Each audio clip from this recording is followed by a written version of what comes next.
Chapter 40. In the 25th year of our exile, at the beginning of the year, on the 10th day of the month, in the 14th year after the city was struck down, on that very day, the hand of the Lord was upon me, and he brought me to the city. In visions of God he brought me to the land of Israel, and set me down on a very high mountain, on which was a structure like a city to the south. When he brought me there, behold, there was a man whose appearance was like bronze, with a linen cord and a measuring reed in his hand. And he was standing in the gateway. And the man said to me, Son of man, look with your eyes, and hear with your ears, and set your heart upon all that I shall show you. For you were brought here in order that I might show it to you. Declare all that you see to the house of Israel. And behold, there was a wall all around the outside of the temple area, and the length of the measuring reed in the man's hand was 6 long cubits, each being a cubit and a handbreadth in length. So he measured the thickness of the wall, 1 reed, and the height, 1 reed. Then he went into the gateway facing east, going up its steps, and measured the threshold of the gate, 1 reed deep, and the side rooms 1 reed long, and 1 reed broad, and the space between the side rooms 5 cubits, and the threshold of the gate by the vestibule of the gate at the inner end 1 reed. Then he measured the vestibule of the gateway, on the inside, 1 reed. Then he measured the vestibule of the gateway, 8 cubits, and its jambs 2 cubits, and the vestibule of the gate was at the inner end. And there were 3 side rooms on either side of the east gate. The 3 were of the same size, and the jambs on either side were of the same size. Then he measured the width of the opening of the gateway 10 cubits, and the length of the gateway 13 cubits. There was a barrier before the side rooms, 1 cubit on either side, and the side rooms were 6 cubits on either side. Then he measured the gate from the ceiling of one side room to the ceiling of the other, a breadth of 25 cubits. The openings faced each other. He measured also the vestibule, 60 cubits, and around the vestibule of the gateway was the court. From the front of the gate at the entrance to the front of the inner vestibule of the gate was 50 cubits. And the gateway had windows all around, narrowing inwards toward the side rooms and toward their jambs, and likewise the vestibule had windows all around inside, and on the jambs were palm trees. Then he brought me into the outer court, and behold, there were chambers and a pavement all around the court.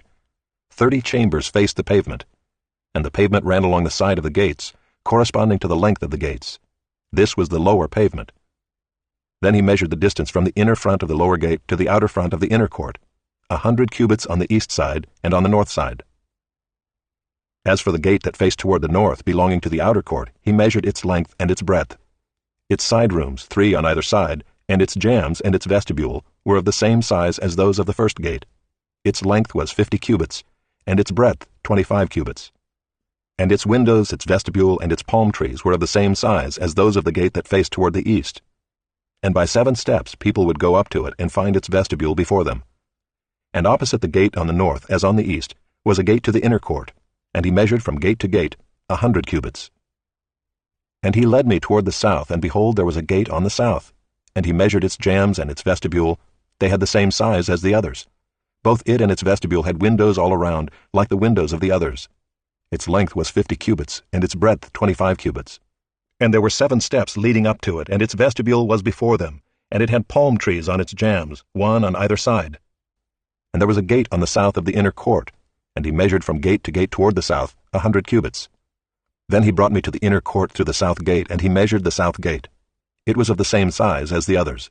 Its side rooms, its jambs, and its vestibule were of the same size as the others, and both it and its vestibule had windows all around. Its length was 50 cubits, and its breadth 25 cubits. And there were vestibules all around, 25 cubits long and 5 cubits broad. Its vestibule faced the outer court, and palm trees were on its jambs, and its stairway had 8 steps. Then he brought me to the inner court on the east side, and he measured the gate. It was of the same size as the others. Its side rooms, its jambs, and its vestibule were of the same size as the others, and both it and its vestibule had windows all around. Its length was 50 cubits, and its breadth 25 cubits. Its vestibule faced the outer court, and it had palm trees on its jambs on either side, and its stairway had 8 steps. Then he brought me to the north gate, and he measured it. It had the same size as the others. Its side rooms, its jambs, and its vestibule were of the same size as the others, and it had windows all around. Its length was 50 cubits, and its breadth 25 cubits. Its vestibule faced the outer court, and it had palm trees on its jambs on either side, and its stairway had 8 steps. There was a chamber with its door in the vestibule of the gate where the burnt offering was to be washed. And in the vestibule of the gate were 2 tables on either side, on which the burnt offering and the sin offering and the guilt offering were to be slaughtered. And off to the side, on the outside as one goes up to the entrance of the north gate, were 2 tables. and off to the other side of the vestibule of the gate were 2 tables. 4 tables were on either side of the gate, 8 tables on which to slaughter. And there were 4 tables of hewn stone for the burnt offering, a cubit and a half long, and a cubit and a half broad, and 1 cubit high, on which the instruments were to be laid with which the burnt offerings and the sacrifices were slaughtered. And hooks, a handbreadth long, were fastened all around within, and on the tables the flesh of the offering was to be laid. On the outside of the inner gateway there were 2 chambers in the inner court, one at the side of the north gate facing south, the other at the side of the south gate facing north. And he said to me, "This chamber that faces south is for the priests who have charge of the temple, and the chamber that faces north is for the priests who have charge of the altar. These are the sons of Zadok, who alone among the sons of Levi may come near to the Lord to minister to him." And he measured the court 100 cubits long, and 100 cubits broad, a square, and the altar was in front of the temple. Then he brought me to the vestibule of the temple and measured the jambs of the vestibule 5 cubits on either side. And the breadth of the gate was 14 cubits, and the side walls of the gate were 3 cubits on either side. The length of the vestibule was 20 cubits, and the breadth 12 cubits, and people would go up to it by 10 steps. And there were pillars beside the jambs, 1 on either side.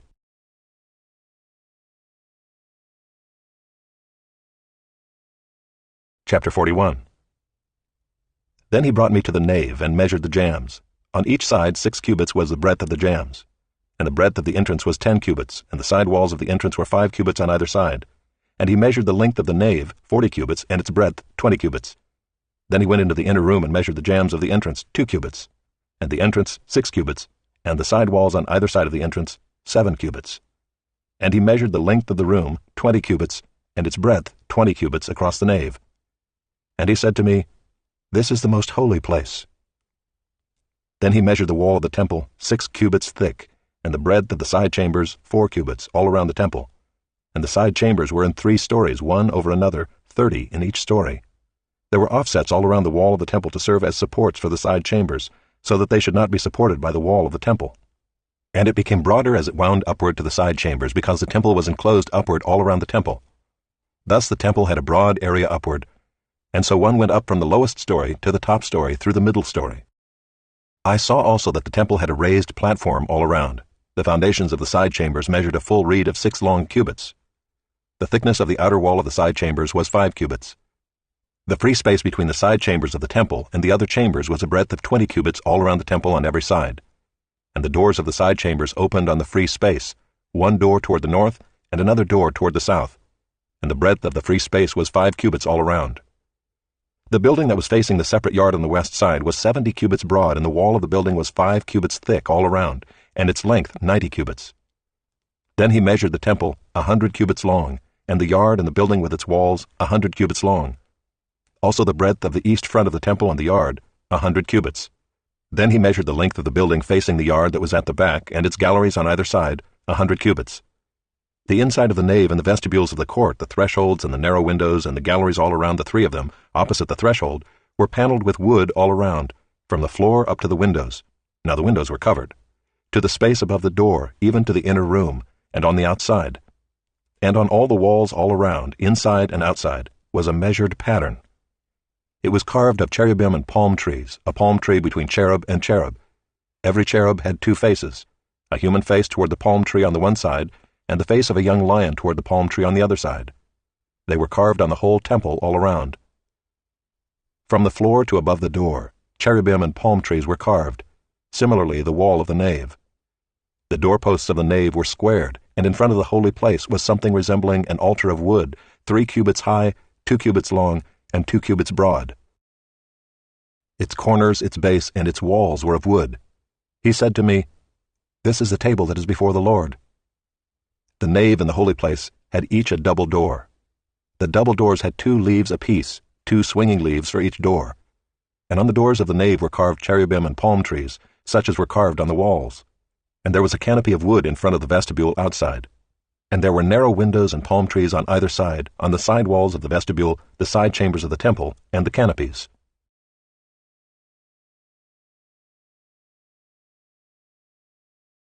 Chapter 42. Then he led me out into the outer court toward the north, and he brought me to the chambers that were opposite the separate yard and opposite the building on the north. The length of the building whose door faced north was 100 cubits, and the breadth 50 cubits. Facing the 20 cubits that belonged to the inner court and facing the pavement that belonged to the outer court was gallery against gallery in 3 stories. And before the chambers was a passage inward, 10 cubits wide and 100 cubits long, and their doors were on the north. Now the upper chambers were narrower, for the galleries took more away from them than from the lower and middle chambers of the building. For they were in 3 stories, and they had no pillars like the pillars of the courts. Thus the upper chambers were set back from the ground more than the lower and the middle ones. And there was a wall outside parallel to the chambers toward the outer court, opposite the chambers, 50 cubits long. For the chambers on the outer court were 50 cubits long, while those opposite the nave were 100 cubits long. Below these chambers was an entrance on the east side as one enters them from the outer court. In the thickness of the wall of the court on the south also, opposite the yard and opposite the building, there were chambers with a passage in front of them. They were similar to the chambers on the north, of the same length and breadth, with the same exits and arrangements and doors, as were the entrances of the chambers on the south. There was an entrance at the beginning of the passage before the corresponding wall on the east as one enters them. Then he said to me, "The north chambers and the south chambers opposite the yard are the holy chambers, where the priests who approach the Lord shall eat the most holy offerings. There they shall put the most holy offerings, the grain offering, the sin offering, and the guilt offering, for the place is holy. When the priests enter the holy place, they shall not go out of it into the outer court without laying there the garments in which they minister, for these are holy. They shall put on other garments before they go near to that which is for the people." Now when he had finished measuring the interior of the temple area, he led me out by the gate that faced east, and measured the temple area all around.